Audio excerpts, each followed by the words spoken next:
Bonjour à tous, on se retrouve pour une nouvelle vidéo, aujourd'hui consacrée au calcul littéral. Donc qu'est-ce qu'on va voir? Beaucoup de choses sur le calcul littéral. Donc déjà, comment simplifier une expression? Le développement simple, le développement double, la factorisation et aujourd'hui nouveauté, un petit exercice de brevet pour finir. Commençons tout de suite pour simplifier une expression tout d'abord. Donc je vais prendre un exemple assez concret. Voilà, avec des objets. Donc, si on a 7 chapeaux, plus 5 beignets, moins 10 euros, moins 3 chapeaux, plus 4 beignets, plus 4 euros. Donc, ça peut sembler assez évident qu'on va calculer les chapeaux entre eux, 7 chapeaux moins 3 chapeaux, les beignets entre eux, plus 5 beignets, plus 4 beignets, et enfin l'argent entre eux, moins 10 euros, plus 4 euros. Donc, je calcule tout ça. 7 chapeaux moins 3 chapeaux, 4 chapeaux. Plus 5 beignets, plus 4 beignets, plus 9 beignets. Moins 10 euros, plus 4 euros. Moins 6 euros. Si on a une dette de 10 euros et qu'on gagne 4 euros, notre dette passe à 6 euros. Pour le coup. Et ça ne viendrait à l'idée de personne d'additionner 4 chapeaux et 9 beignets.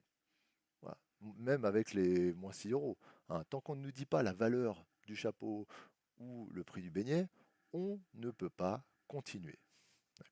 Et bien c'est exactement pareil avec le calcul littéral. Je reprends mon exemple de départ et je remplace voilà, mes dessins par les mots. 7 chapeaux, 5 beignets, 10 euros, 3 chapeaux, 4 beignets, etc.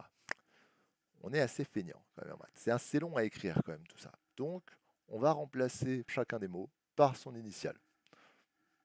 Donc le chapeau deviendra la lettre C, les beignets la lettre B.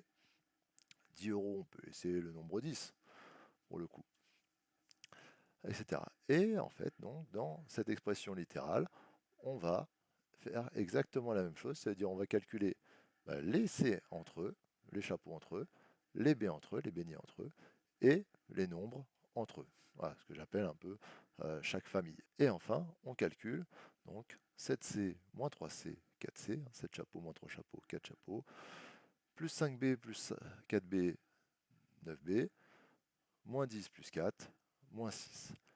Et encore une fois, on s'arrête là. On n'additionne pas les C avec les B. On ne va pas additionner nos chapeaux avec nos beignets. Justement. Un autre exemple qui ressemble un peu plus à vos exercices, avec des lettres. Voilà, je n'ai pas mis C et B, j'ai mis un Y. Je ne mettrai pas de X dans cette vidéo pour ne pas confondre avec le signe fois. Pour le coup. Donc, exemple de simplification, moins 5y au carré, plus 12y, plus 22, moins 7y au carré, moins 3y, moins 12. Encore une fois, on va calculer chaque famille ensemble, c'est-à-dire les y au carré ensemble, les y ensemble et les nombres ensemble. Donc, moins 5y au carré, moins 7y au carré, moins 5, moins 7. S'il fait moins 5 et que la température baisse encore de 7 degrés, on tombe à moins 12. Donc, moins 12 y au carré. Plus 12y moins 3y, 9y. Donc, vous voyez, je mets plus 9y parce que le résultat est positif. En fait, finalement, ce qui va décider si on a un plus ou un moins devant, c'est simplement le signe du résultat. Et enfin, plus 22 moins 12, plus 10. Donc vous voyez que finalement, ce calcul littéral, avec des lettres, on ne va pas calculer en soi chacune des lettres. À partir du moment où on ne nous donne pas la valeur de notre lettre, par quel nombre on peut remplacer cette lettre, on ne peut pas avoir de résultat final. On a simplifié notre expression ici, c'est-à-dire à la base on avait 6 morceaux, on se retrouve qu'avec seulement 3. Donc notre expression est plus courte, plus simple. Ensuite, le développement simple. Donc pour le développement simple, je vais partir sur une petite technique de calcul mental, justement, qu'on peut apprendre autour du CM1, CM2. Exemple, 6 fois 14. Donc pour faire 6 fois 14 mentalement, vous n'allez pas vous amuser à faire 14 plus 14, etc. 6 fois, vous pouvez traiter le 14 comme 10 plus 4. Voilà, une dizaine et 4 unités. Et donc, vous calculez 6 fois 10, 60, et 6 fois 4, 24. Vous additionnez 60 et 24, 84. Voilà. Là, on a effectué un développement, en fait. Donc, faisons pareil, certes avec nos lettres. Donc, vous verrez souvent dans votre cours K fois A plus B, on vous dit, on distribue cette multiplication du K, ça nous donne K fois A plus K fois B. Pensez à faire vos flèches, ça peut être pas mal pour n'oublier aucune multiplication. Un exemple, tout de suite. Donc 5 fois moins 2y plus 6. Donc, de la même manière qu'au-dessus, la multiplication par 5, je vais la distribuer au moins 2y et au 6. Je le donne aux deux, voilà, simplement.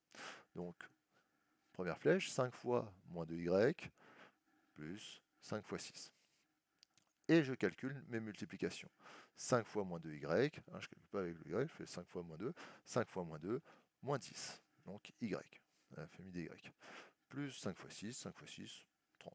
Là-dessus, ça ne change pas. Donc, voilà pour le développement simple, hein, on distribue tout simplement notre multiplication. Ensuite, le développement double.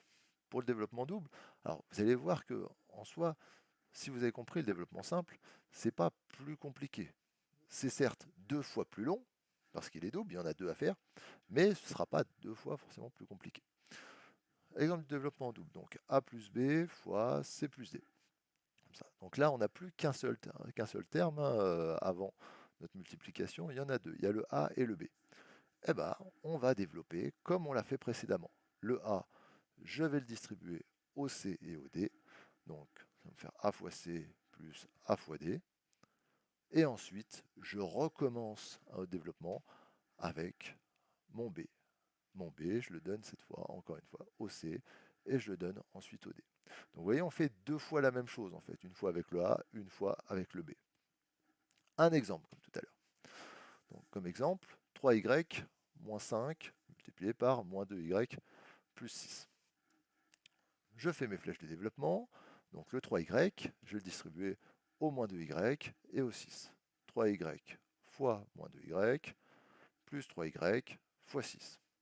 Donc il sera très important ici de détailler, d'être rigoureux, de prendre son temps. Voilà, j'ai développé mon 3y, hein, j'ai distribué mon 3y, je vais distribuer cette fois mon moins 5. Oui, comme je vous conseille toujours de garder le signe avec le nombre. D'accord, il y a un signe moins devant le 5, on va toujours garder le signe moins devant le 5. De la même manière qu'il y a un signe moins devant le 2y, on va garder notre signe moins devant le 2y lors du développement. Donc le moins de 5, je le distribue, ça me donne moins 5 fois moins 2y, et ensuite moins 5 fois 6. Ça commence à faire beaucoup de choses. C'est assez long en effet, ça peut faire peur. C'est pour ça que pour la suite des calculs, il va être très important de le faire morceau par morceau. D'où l'intérêt d'avoir développé ici. Hein, on n'a encore rien calculé, on a juste développé justement nos parenthèses. Donc, je vais voir la suite. Donc, priorité de calcul, on commence par les multiplications avant les additions. Et je vais faire chaque multiplication de manière indépendante. Donc, je commence par le 3y fois moins 2y, 3y fois moins 2y, moins 6y au carré. Y fois y, ça fait du y au carré. Hein. Comme 5 fois 5, ça fait 5 au carré. Ensuite, je prends ma deuxième multiplication, plus 3y fois 6. Je fais le 3 fois 6, 3 fois 6, 18. Donc 18y. Troisième multiplication, vous voyez, on prend son temps, on le fait un à un. Justement, je ne vais pas vous le faire apparaître un à un, je le fais tout apparaître d'un coup. Hein. Comme ça va plus vite. Moins 5 fois moins 2y, moins 5 fois moins 2, moins fois moins, ça fait plus, 5 fois 2, ça fait 10, donc plus 10y. Et enfin, moins 5 fois 6, moins 30, pour le coup. Comme on l'a vu dans la simplification, c'est pas tout à fait fini, on a fait le plus gros du calcul, mais on peut quand même terminer en calculant les y entre eux. Hein. Donc le plus 18y plus 10y, ça nous fait plus 28y.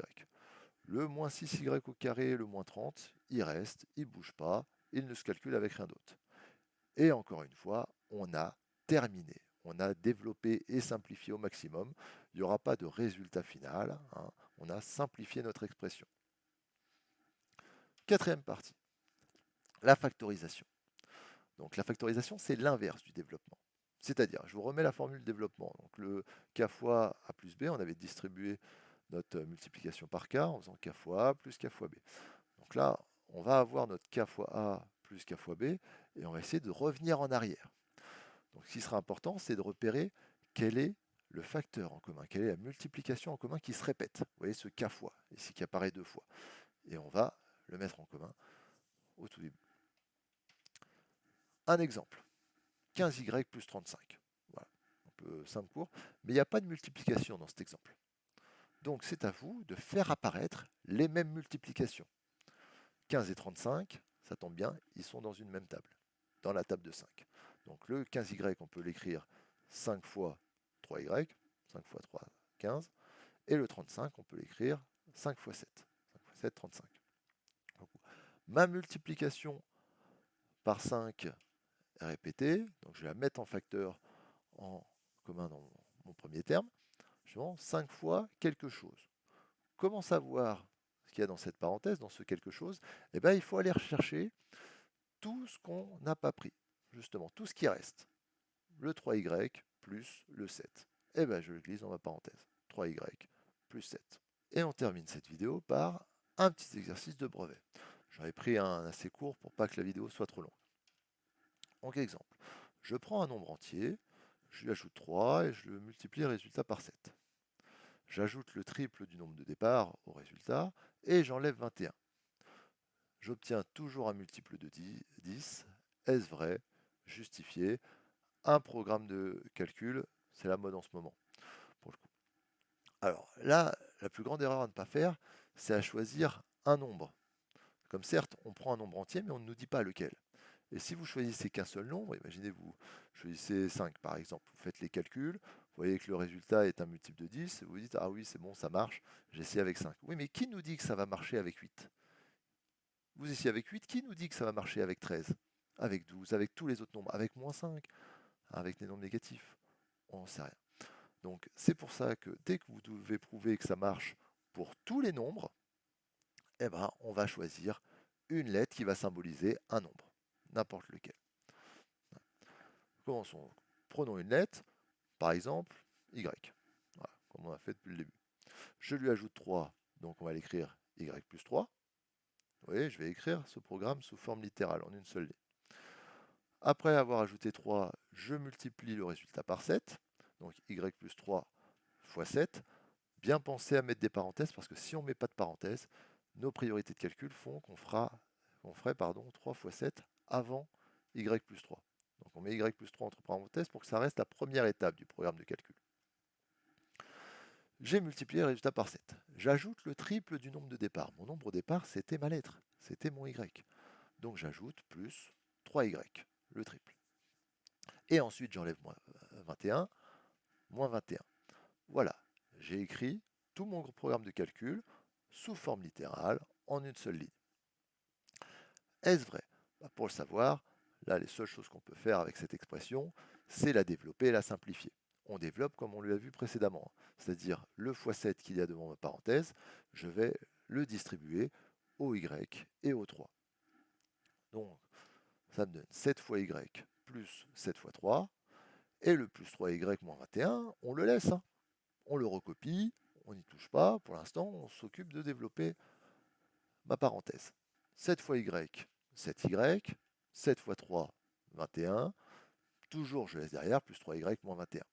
Voilà, j'ai développé ma parenthèse, j'ai fait mon calcul de multiplication, 7 fois 3, 7 fois y, et donc je termine en calculant, encore une fois, les y entre eux et les nombres entre eux. 7y plus 3y, 10y. 21 moins 21, 0. Donc au final, toute cette expression se résume à 10y, 10 fois y. On vous demandait est-ce que j'obtiens toujours un multiple de 10? Eh bien oui, comme le résultat c'est 10 fois y. Un multiple de 10 c'est quoi? C'est un nombre dans la table de 10. Donc un nombre qui s'écrit 10 fois quelque chose. Ça peut être 10 fois 8, 10 fois 9, peu importe. Et on a vu que toute cette expression, tout ce programme, pouvait simplifier en simplement faire le nombre de départ fois 10. Donc, est-ce vrai? Oui, en effet, on obtient toujours un multiple de 10. Voilà, ce sera tout pour le calcul littéral. J'espère que cette vidéo vous aura bien aidé. Si vous souhaitez d'autres exos de brevet, je vous invite à suivre la chaîne pour une nouvelle émission, un exo, un niveau qu'on fait régulièrement sur ma chaîne Twitch. Voilà, si vous n'arrivez pas à suivre les directs, c'est pas grave, je retranscrirai tout sur cette chaîne. En attendant, je vous souhaite une bonne journée et à bientôt sur une future vidéo. Ciao.